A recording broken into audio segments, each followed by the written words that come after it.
Hello, and thank you for joining me today. I want to bring a message to you. It's a teaching piece that I don't think I've ever done before. I want us to go in the midst of a vision and watch the prophet and how he reacts to what he sees.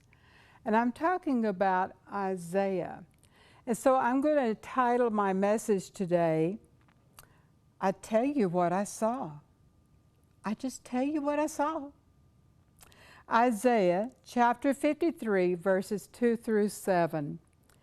We see where Isaiah is catapulted way ahead in time, and he sees the Christ coming and what's happening to Christ.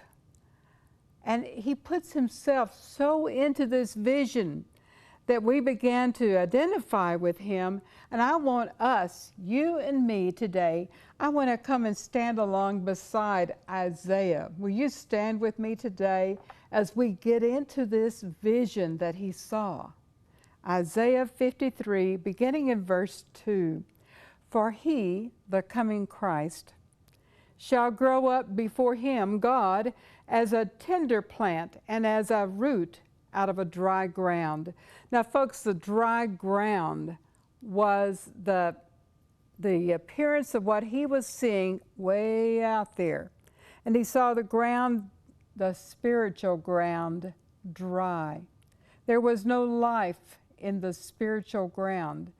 But suddenly, he sees a tender plant, a root, a tender plant and a root coming up out of that dry ground. Let's see what he says. He has no form or comeliness, and when we see him. Now this is where I first realized how much Isaiah was actually putting himself into this prophecy, into this vision. He could see it so much that he was standing there observing. And so he begins to say, we. He doesn't say they. He says, we. We see him. We see him, he says. There is no beauty that we should desire him. Now, in the chapter before, he has spoke of the crucifixion. He has spoke of the beatings and the stripes that Jesus will take, this coming one. And it was so deforming from the stripes that he says, we won't desire him. He has no beauty. But I began to look at that word beauty and think of it in a different context.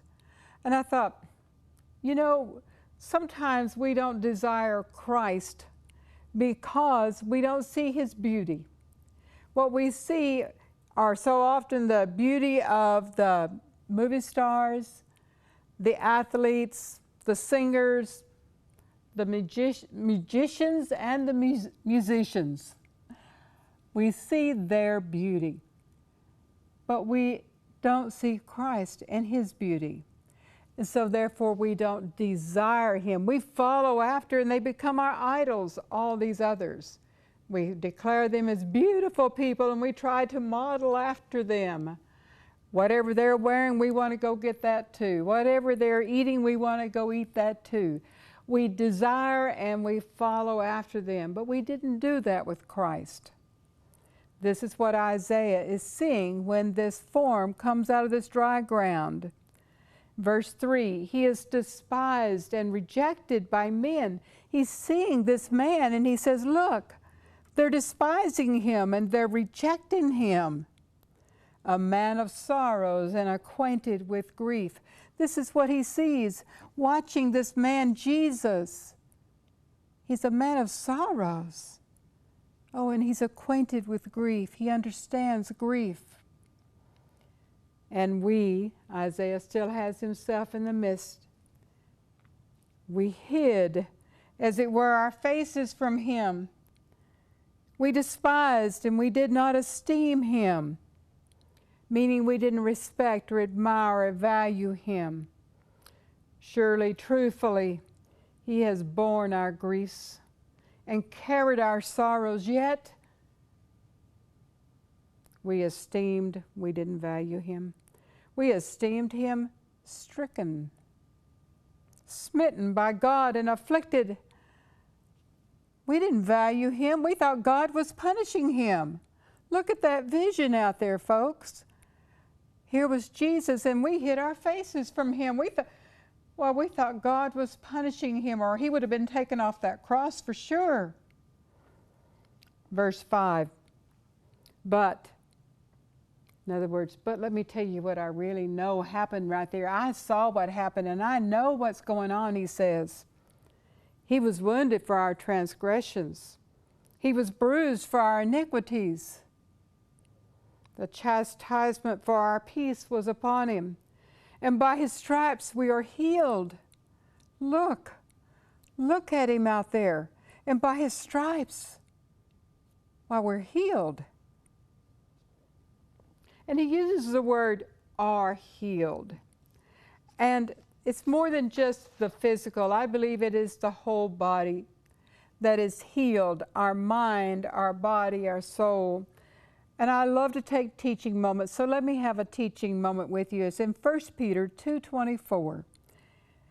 Who himself bore our sins in his own body on the tree, that we, having died to sins, might live for righteousness, by whose stripes you were healed.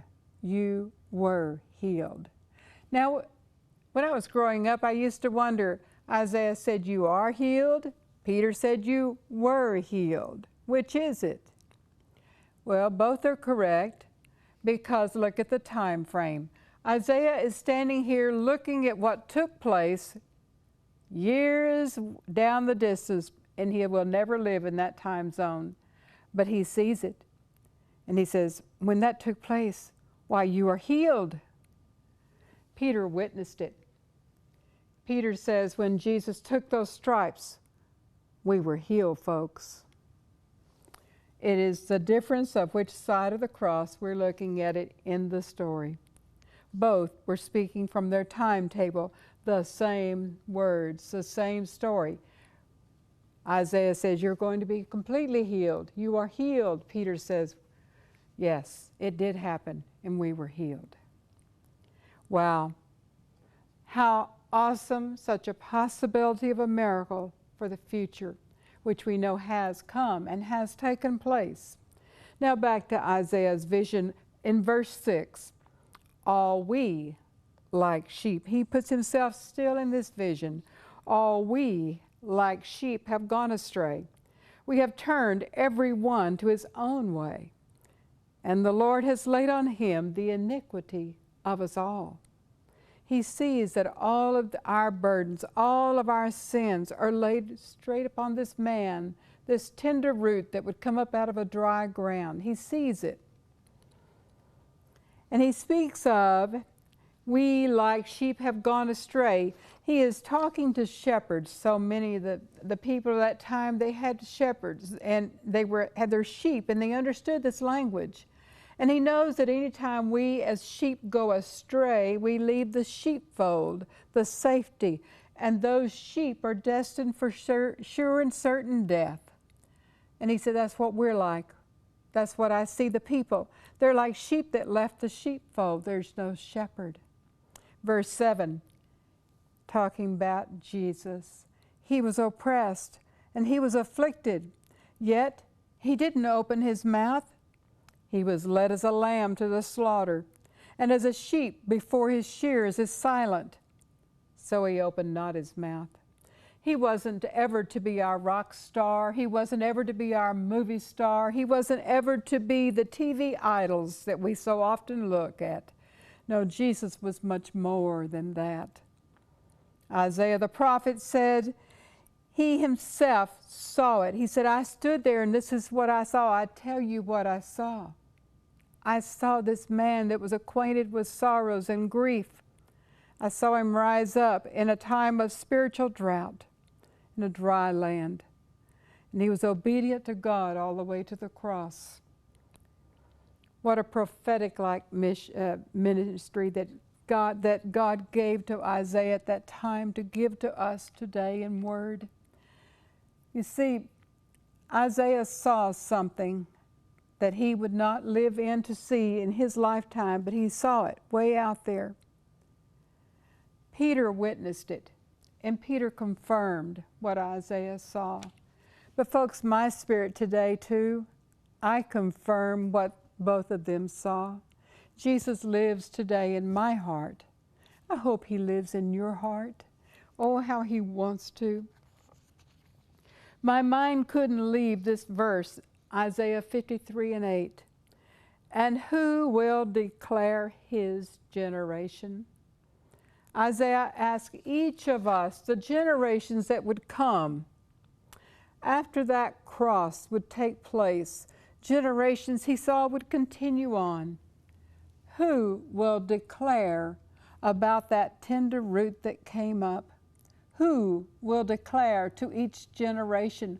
Folks, will you declare to your neighborhood, to your family, about the Jesus, the man that was acquainted with sorrows, that took your stripes? They should have been yours, and they should have been mine, but he took them, and that we might be made whole, that we might have healing, that we might have salvation. Isaiah 53:8 declares, who will declare to this generation, to his generation, your generation, mine? Will you go out and will you declare it? In John 3:16 and 17, this is what we declare. For God so loved the world that he gave his only begotten Son, that whoever believes in him wouldn't perish, but have everlasting life. John 3:17, for God did not send his Son into the world to condemn us, but that the world through his Son, Jesus, might be saved. Always remember, God didn't send his Son to condemn us. He was a man acquainted with grief and sorrows so that we might have freedom and peace and joy. He took it all, and we can have it all. What he gave was his life. I ask each of us today that we give our life to Christ today. He's already paid every price, but don't let his blood be wasted. Accept Christ today. Live for him. Rejoice in him. Know that you are free. You are not bound. You are free. You are to be carrying out this gospel. For God so loved the world. That's the gospel. Carry it. He said, who will tell this generation? Thank you. We hope you've enjoyed Fresh Manna for Today with Evangelist D. Levens. For more from Dee, read The Long, Long Night, The Story of Destiny, and Echoes from God, a Christian study book for growing deep and strong in the faith. Connect with Dee and purchase her books at dlevens.com.